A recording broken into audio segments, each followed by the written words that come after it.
నూతన పవర్ ట్రాన్స్ఫార్మర్ను కావలి ఎమ్మెల్యే దగ్గుమాటి వెంకటకృష్ణారెడ్డి ప్రారంభించడం జరిగింది. విద్యుత్ శాఖ ఎస్సీ విజయంతో కలిసి కావలి ఎమ్మెల్యే దగ్గుమాటి వెంకటకృష్ణారెడ్డి కావలి 2వ పట్టణ పరిధిలో ప్రారంభించారు. గతంలో అధిక లోడు కారణంగా తరచూ విద్యుత్ సరఫరాలో అంతరాయాలు ఏర్పడటం జరుగుతుండేవి. ఈ కారణంగా నూతన పవర్ ట్రాన్స్ఫార్మర్ను ఏర్పాటు చేయడం జరిగింది. గతంలో ఉన్న పవర్ ట్రాన్స్ఫార్మర్ కంటే 2 రెట్లు అధికంగా ఉండే నూతన పవర్ ట్రాన్స్ఫార్మర్ను ఏర్పాటు చేయడంతో విద్యుత్ సమస్య పరిష్కారం అవుతుందని విద్యుత్ శాఖ అధికారులు పేర్కొంటున్నారు.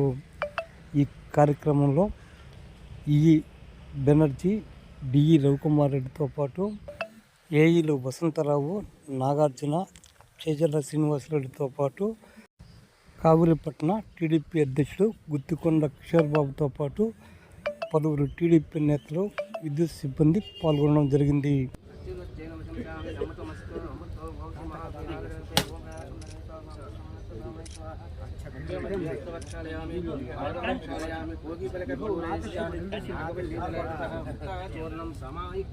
దక్షిణ సహిత